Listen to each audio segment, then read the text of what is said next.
Ako ay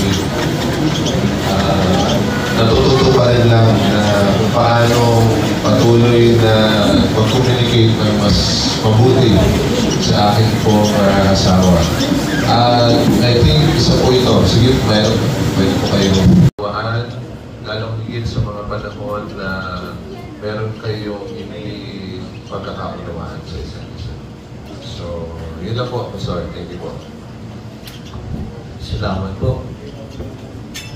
Kung kami pong mga batang pastor ay sa pagkakasal ay higit na kumikilala na meron kami mas faithful sa Panginoon. Marunong kumanta. Pero mainit yung ulo. Palagi ka naiinit sa akin. Pero ako naman lagi nag-aasal sa'yo. Yani, babe. Thank you. Dahil ikaw yung pinaka-precious na dumating sa buhay ko.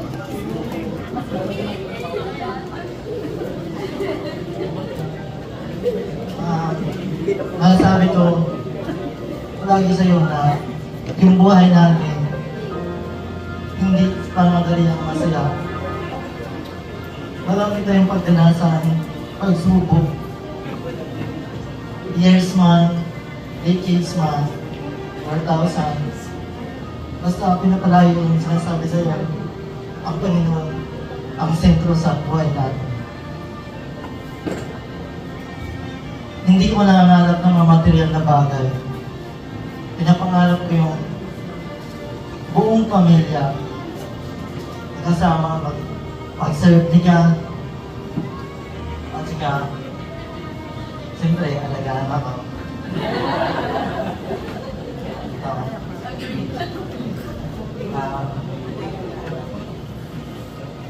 Habang buhay, pagsubok natin din natin, lalabanan natin kahit anumang ang makapaghiwalay lang natin kamatayan. Babe, ikaw lang ang nag-iisang magmamayari sa akin.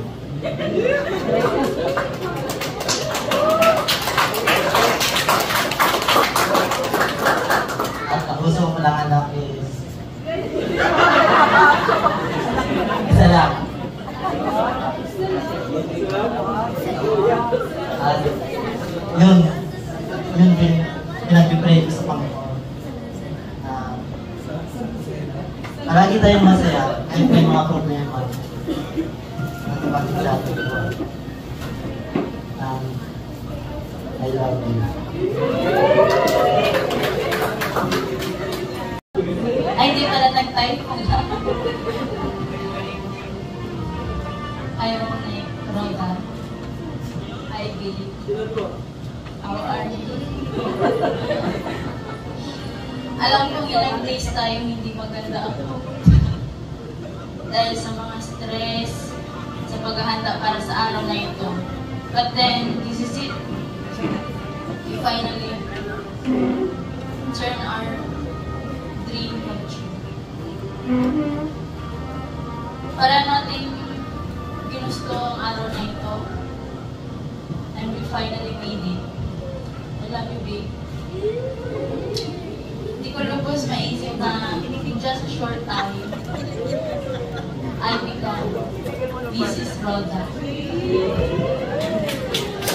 Maybe it's destiny na, and God made it happen kasi magkakilala tayo in this place, serve God together, and most of all, we share love and happy memories sa lugar na ito. Hindi ko na makabay. I, Aliani Abay-Abay, promise you, and most of all, I promise God to love you for the rest of my life. Promise you to be with you in ups and downs, and promise to be faithful wife. Again, I, Aliani Abay-Abay, officially accepted you as my husband. I love you, babe.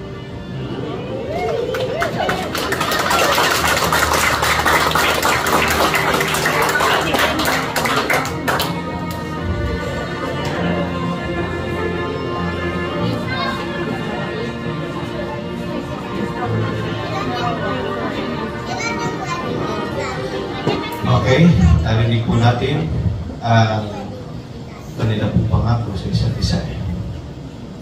Na sa harapan ng Diyos at sa harapan ng marami, public, maging ito man ay sa karanasan na karamdaman o kalusugan, kagipitan at kasaganaan, sa lahat ng panahon, public, nandito si Aliani, iyong ipangangakong patuloy na siya iyong mamahalin, aalagaan, habang nabubuhay. Yes, Pastor. Aliani, ang iyong pagpapakilala kayo na lamang talagang mahal na mahal mo si Ronnie. Ganun din na sa lahat ng panahon, siya iyong i-respeto, kagalang, kagaya ng paggalang ni Ronnie sa iyo, na sa lahat ng panahon, maging ito'y sa paginawahan o kahirapan, sa kalusugan o sa karamdaman, ay patuloy iyong mamahalin si Ronnie. Kayo, kapwa, ay mamahalan patuloy at ito ba iyong patuloy ni pangangako sa harapan ng Diyos sa harapan ng Diyos. Yes po, Pastor. Kung magkagayon mga kapatid ko, samantalang narinig natin ang kanilang mga pangako sa isa't isa. Sa kabanalan po ng kasal, tanging kamatayan ang nakapaghihiwalay. At wala sino man na makapaghihiwalay. Ang pinagsama ng Diyos ay maging panghabang buhay, sapagkat ito ang kanyang basbas. Kaya naman ngayong hapon, atin pong ipinagpapasalamat na ang atin pong Republika ng Pilipinas ay isa kayo na matagumpay na may record ang inyong mga pangalan bilang mag-asawa. Ito'y sa pamamagitan ng pagtatali ng banal na kasal sa ating Certificate of Marriage. Nais ko pong tawagin ang ating mahal na mga ninong at ninang at narito nakahanda na po ang ating Certificate of Marriage para dito sa balit. Bago ang lahat ng iyon, ang pagtatalagang ng panalangin ay napakalaga po. Ang panalangin ay hindi ka man kayang bigkasin lahat. Hindi po makabigkas ng maayos ngayon. Nais ko pong makasama si Pastor Madrigal, Pastor Ong, ipagpipray po namin kayo. Opo. Ngayon na po yun, ang pananalangin sa Joseph. So, tayo po iluluhod, samahin po kami na kayo nakaupo at nakapikit at tayo po'y mananalangin.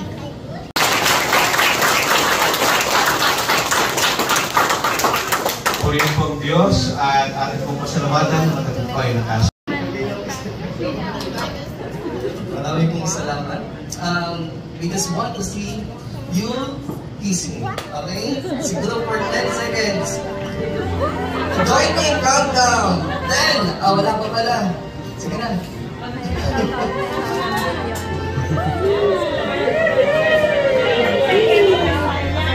Tingnan natin. Okay, 10, 9,